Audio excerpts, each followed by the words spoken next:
یہ بات میں نے 5ویں جماعت میں پڑھی تھی. علامہ اقبال کی نظم شکوہ جواب شکوہ میں نے پڑھی. بانگ درا مجھے میرے بڑے بھائی صاحب نے بھیج دی تھی. ایک شعر تو وہ ہے بانگ درا کا جو میرے تحت الشعور میں کہیں چپک گیا تھا اور میری پوری زندگی کو اس نے ایک رخ پر ڈالا ہے. وہ زمانے میں معزز تھے مسلمان ہو کر اور تم خار ہوئے تاریک قرآن ہو کر. دیکھیے یہ بات صرف اقبال نے نہیں کہی. وہ داڑھی مڈا تھا, عالم تو نہیں تھا. یہی بات کہی 14ویں صدی کے مجدد اعظم شیخ الہند مولانا محمود حسن اسیر مالٹا نے. 4 سال کی اسیری کے بعد جب رہائی پا کر آئے تھے 1920 میں, اور رہائی کیوں ملی تھی کہ ٹی بی 3rd سٹیج کو پہنچ گئی تھی. انگریز ڈرتا تھا کہ اگر ہماری اسیری ہی کے اندر کہیں انتقال ہو گیا تو کہیں طوفان اٹھ جائے گا, لہذا چھوڑ دیا. دیوبند میں ایک جلسہ منعقد ہوا اور وقت کے سارے بڑے بڑے علماء موجود. اشرف علی تھانوی صاحب موجود, شبیر احمد عثمانی صاحب موجود, مولانا حسین احمد مدنی موجود, ہمارے جو پاکستان میں مفتی محمد شفیع صاحب موجود. اور انہوں نے یہ واقعہ لکھا ہے اپنی کتاب میں وحدت امت میں کہ شیخ الہند نے کہا کہ ہم نے تو اپنی 4 سالہ دور اسیری میں جتنا ہی غور کیا ہے, ہمیں اپنے زوال کے 2 اسباب نظر آئے ہیں. ایک ہمارا قرآن کو ترک کر دے, یہ لفظ ہے اس کے اندر, نوٹ کیجئے. حالانکہ علماء نے قرآن کو ترک کیا ہے, لیکن اگر آپ نے کہا نہیں تو یہ صحیح نہیں ہے, کیا ہے. ان کا سارا زور فقہ پر ہے, حدیث پر ہے, زیادہ زور قرآن پر نہیں ہے.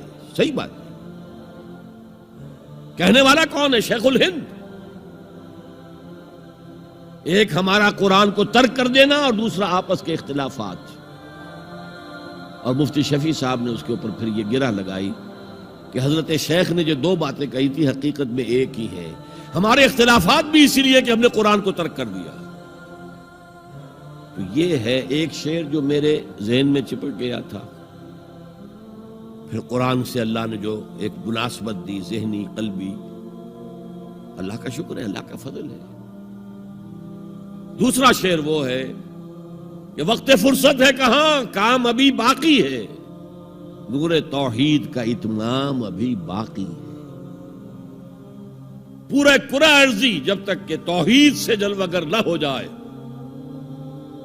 اور اسلام کا ڈنکا نہ بج جائے, اس وقت تک حضور کا مشن مکمل نہیں ہے.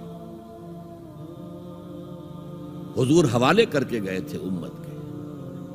خطبہ حجۃ الوداع میں آپ نے سوال کیا الا هل بلغت, اور 1.25 لاکھ کے مجمع نے جواب دیا انا نشهد انك قد بلغت الرسالة واديت الامانة ونصحت الامة وكشفت الغمة. ہاں حضور ہم گواہ ہیں, آپ نے حق رسالت ادا کر دیا, حق امانت ادا کر دیا, مسلمانوں کی خیر خواہی کا حق ادا کر دیا, امت کی خیر خواہی کا, اور گمراہی کے پردے چاک کر دیے.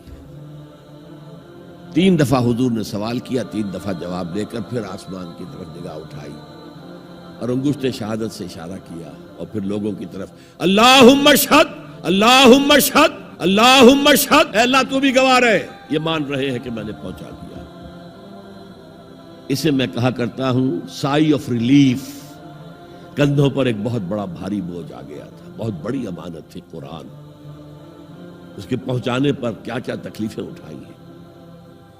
پاگل کہے گئے, مجنون کہے گئے, شاعر کہے گئے, ساحر کہے گئے, مسحور کہے گئے, کیا نہیں کہا گئے. اور پھر جو مارے کھائی ہیں, جو 3 سال کی شیب بنی ہاشم کے اندر اسیری تھی, جس میں کھانے پینے کی چیزیں گھاٹی میں داخل نہیں ہو سکتی تھی. ہماری جیلوں میں تو آپ کو کھانا تو ملتا ہے, وہاں تو کچھ نہیں تھا. پھر طائف کا پتھراؤ یاد کیجئے, پھر مکے سے نکلنا اور 3 دن رات ایک غار میں چھپے رہنا. پھر مدینے کے اندر آپ کو معلوم ہے غزوہ بدر آ رہی ہے, اس میں 70 اگر کافر مارے گئے تو غزوہ احد میں 70 صحابہ شہید ہوئے, جن میں حضرت حمزہ بھی ہیں. 3 رشتے ہیں حضرت حمزہ سے حضور کے, چچا بھتیجا, سب کو بس یہی معلوم ہے. چچا بھتیجا، خالہ زاد بھائی، دودھ شریک بھائی، اور عربوں میں دودھ شریک بھائی حقیقی بھائی کے طور پر ہوتا تھا. اور ان کی لاش سامنے آئی ہے کہ ناک کاٹ لی گئی ہے، کان کاٹ لیے گئے ہیں، اور پیٹ چاک کر کے کلیجہ چبایا گیا ہے. یہ سارے بوجھ اٹھا کر اگر وہ حق تبلیغ ادا ہو گیا، اے اللہ یہ مان رہے ہیں، تو بھی گواہ رہے.